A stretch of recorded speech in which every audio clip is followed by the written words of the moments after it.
only from 9 to 1, so a couple of short days. Also, before the jury was brought in this morning, Lindsay stipulated to witnesses that would bring in evidence in the case, and also the state doesn't have to prove that she unalived the kids. This will shorten the trial a good bit because that eliminates dozens of witnesses that would have been called. So let's jump into the morning testimony. First up on the stand, Christina Caprio. She's a trauma surgeon. They talk about the wounds to her neck and her arms being superficial, and she mentions all the scans that were done on Lindsay with no obvious injury to the head area. She had complex thoracic fractures, which was the highest risk level, so they sent her to Brigham because of the complex level of her trauma. On cross, the defense asked if she knew that Lindsay coded or needed blood transfusions, and she did not.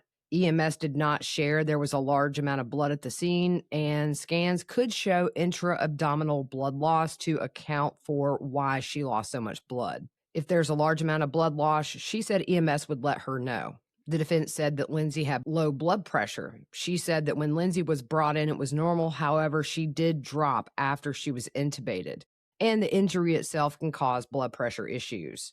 As far as the cuts, would you agree there was a deep cut that was noted? The witness said a cut had exposed fat but showed no muscle, so she would consider that superficial. On redirect, she had multiple injuries. Is it your policy to make sure she's stable for transport? Yes. Next up was Joseph Rabbit. He's the case officer. January 24th, he initially responded to Beth Israel because the kids were transported there.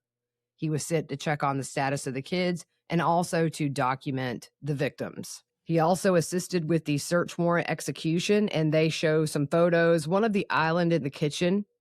He saw prescription bottles and over-the-counter medications in an upper kitchen cabinet. There were 4 prescription bottles, so they bring those in for him to identify. Those were collected and put into evidence. February 6th, that's when Patrick came in with his attorney to bring those pill bottles he had, and they were brought in a CVS bag. There was also a greeting card and paperwork from CVS in the bag. On cross, after finishing in the kitchen, he went to one of the children's bedrooms because they had found a Nest camera in there. And the defense asks about the nightstand drawer with 5 prescription bottles that were not seized. The witness did not know about it. I think those all were empty, if I'm not mistaken. The defense calls out several prescriptions with their dates and says these were prescribed over a 3-week period. The next witness, Ann Hartnett, she's a forensic scientist in the crime lab for the Massachusetts State Police. She first responded to South Shore Hospital emergency room and noticed those red-brown stains on Lindsay's hands. She collected samples and also collected Lindsay's clothing that had been cut off. She then responded to the home and documented evidence in the house. She first went to the basement and saw that red-brown stain on the floor and took a sample. She also photographed things like blood on the floor in the bedroom, blood on the bed, and the master bedroom had 4 blood stains that she took samples from. She also collected PJs and a pink bathrobe from the basement. On January 25th, she went back to the hospital and took samples from under Lindsay's fingernails. Fast forward to June 15th, she returned to the home because testing was needed from the blood stains on the shingles. They bring in the shingles and she looks inside and just verifies that that is where she took her samples from. Back in the lab, she did confirmatory testing on swabs from the home. All were positive for blood. She explained she cuts the swabs up and gives them an item number to preserve for DNA analysis. She also took photos and samples from the 3 exercise bands, the ends, and then the center of each band. She says she didn't swab the whole band. She only did the end to see who was holding the band and then the center to see which child that band was used on. On cross, they talk about the procedure of taking swabs and testing them. The defense points out the foam insulation Patrick used to repair where the woodpecker had damaged part of their house, and it does look like there is blood on that foam. However, that wasn't tested. The defense says it's pretty obvious it's blood, and 5 months later, they decide to take the shingles off the house, and the witness says that the red-brown stains were no longer visible at that point. The defense asks, would you agree that weather affects that blood sample on the house? Yes. On redirect, she did the screening test that was positive, and she preserved it. She did nothing else regarding the shingles because the material was already limited. Up next, Jonathan O'Loughlin. He worked crime scene services back in 2023 and went to the home for the search warrant. He documented 8 placards at the scene, including clothing, a belt, the knife, and a phone. They bring in the knife for him to identify, and he examined the knife and exercised bands for fingerprints. He explains they use super glue to bring the prints out. It's all put in a chamber, heated up, and the fume from the super glue adheres to the fingerprints and exposes them. But there was not enough detail on the knife or the exercise bands, so everything was repackaged and given to the forensic scientist for further testing. On cross, you talked about the knife and exercise bands, and you could have just come on the stand and said, "We found no fingerprints." There was an objection that was sustained. He asked if they're supposed to be thorough in a search warrant. He says yes. And then the defense attorney grabs the bedside drawer and said, "You never saw this, did you?" He says no.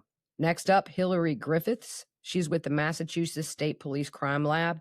She's a forensic scientist in the toxicology unit. They initially screen samples depending on the case type, and she explains their process. It's way over my head. The results for Lindsay's urine. It was positive for benzodiazepine, and further testing confirmed. Now, I'm probably going to butcher these names, y'all. I suck at pronouncing medications. Even if I just listen to it, my brain and my mouth have a little disconnect, but let's give it a shot. Noradiazepam, oxazepam, temazepam, and lorazepam.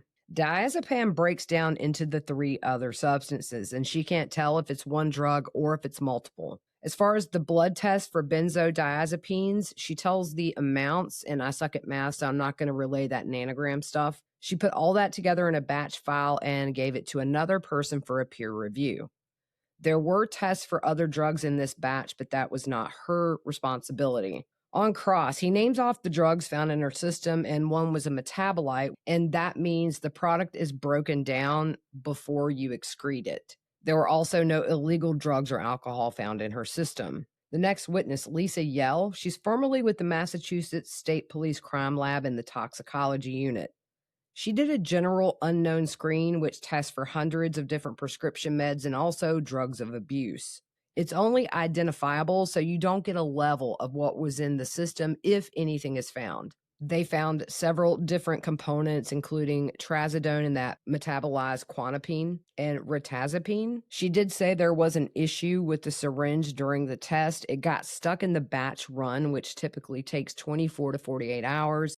And once that problem is found and identified, they just replace the syringe and continue the test. It does not affect the test at all. She also ran the urine screen and found the same substances.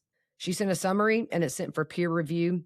After that, it's filed into the case file and then submitted to an independent analysis to review the entirety of the work. And that's where we left off for lunch. Have a good rest of your afternoon, and we'll see you soon.